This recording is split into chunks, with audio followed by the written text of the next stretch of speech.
क्या आपने mechanical engineering की है या करने की सोच रहे हैं? लेकिन सबसे बड़ा सवाल यही है, इसके बाद क्या? क्या सिर्फ फैक्ट्री जॉब ही ऑप्शन है? क्या अच्छी सैलरी मिलती है? और क्या मैकेनिकल इंजीनियर्स का फ्यूचर अभी भी स्ट्रांग है?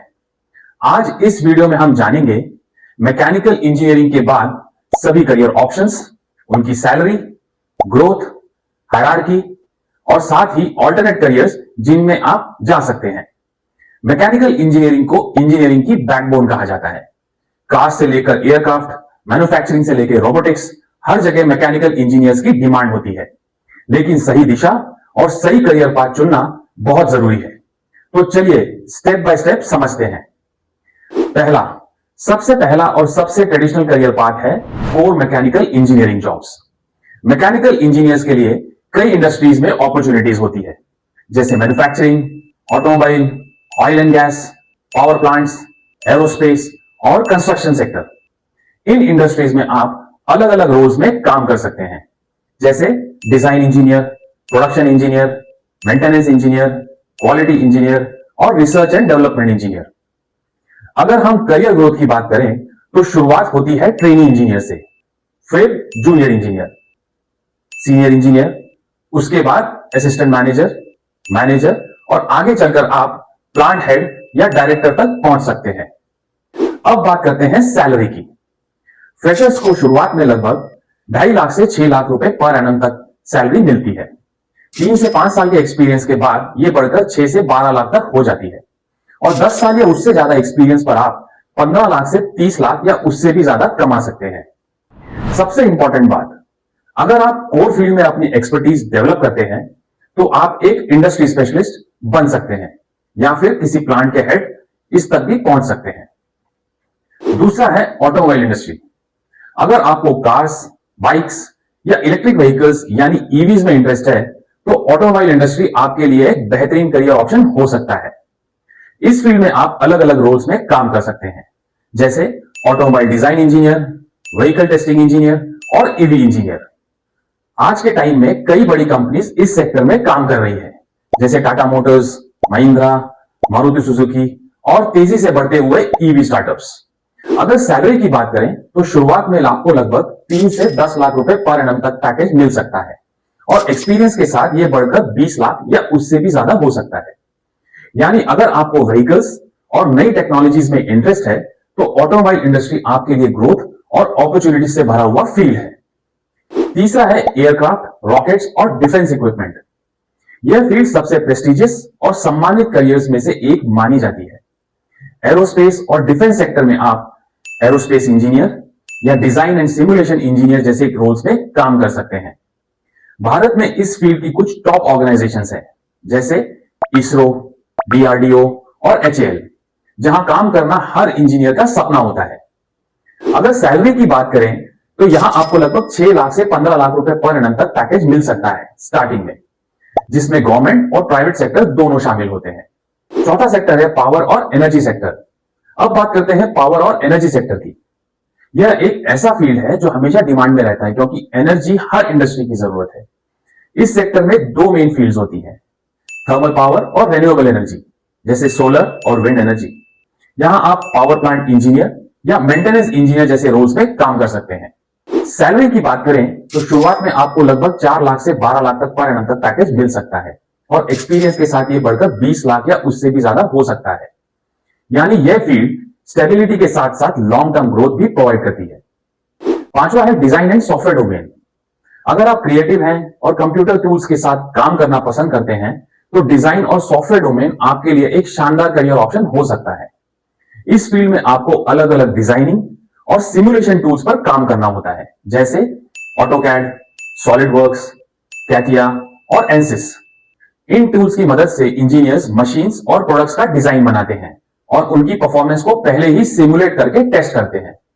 इस डोमेन में आप कैड इंजीनियर या सिमुलेशन इंजीनियर जैसे रोल्स में काम कर सकते हैं। अगर सैलरी की बात करें तो शुरुआत में आपको लगभग 3 लाख से 8 लाख पर एनम तक का पैकेज मिल सकता है और एक्सपीरियंस के साथ ये बढ़कर 15 से 25 लाख या उससे भी ज्यादा हो सकता है। छठे में बात करते हैं आईटी और सॉफ्टवेयर फील्ड की। मैकेनिकल इंजीनियर्स के लिए सबसे पॉपुलर करियर शिफ्ट है आईटी और सॉफ्टवेयर इंडस्ट्री। आज के समय में बहुत से मैकेनिकल इंजीनियर्स कोडिंग और टेक स्किल्स सीखकर आईटी फील्ड में एंट्री ले रहे हैं। इस इंडस्ट्री में आप as a software developer, data analyst या एआई और मशीन लर्निंग इंजीनियर जैसे रोल्स में काम कर सकते हैं। इसके लिए आपको कुछ इंपॉर्टेंट स्किल्स सीखनी होती है, जैसे कोडिंग, खासकर पाइथन और जावा, और साथ ही डेटा एनालिटिक्स की अंडरस्टैंडिंग। अगर सैलरी की बात करें तो शुरुआत में आपको लगभग 4 लाख से 12 लाख तक का पैकेज मिल सकता है पर एनम, और एक्सपीरियंस के साथ ये बढ़कर 25 लाख या उससे ज्यादा का भी हो सकता है। अगर आप मैकेनिकल इंजीनियरिंग के बाद लीडरशिप रोल्स में जाना चाहते हैं और लोगों को मैनेज करना चाहते हैं और बिजनेस डिसीजन लेना पसंद करते हैं तो एमबीए आपके लिए एक शानदार ऑप्शन हो सकता है। एमबीए में आप अलग अलग स्पेशलाइजेशंस चुन सकते हैं, जैसे ऑपरेशंस, मार्केटिंग और फाइनेंस। एमबीए के बाद आप प्रोडक्ट मैनेजर, ऑपरेशंस मैनेजर या बिजनेस एनालिस्ट जैसे रोल्स में काम कर सकते हैं, जहां आपकी रिस्पॉन्सिबिलिटी सिर्फ टेक्निकल नहीं बल्कि पूरे बिजनेस की स्ट्रेटेजी को हैंडल करने की होती है। अगर सैलरी की बात करें तो शुरुआत में आपको लगभग 8 लाख से 25 लाख तक पर एनम तक की स्टार्टिंग सैलरी मिल सकती है, और एक्सपीरियंस के साथ ये बढ़कर 50 लाख या उससे भी ज्यादा हो सकती है। यानी अगर आप टेक्निकल से आगे बढ़कर मैनेजमेंट में जाना चाहते हैं तो एमबीए आपके करियर को एक नई दिशा दे सकता है।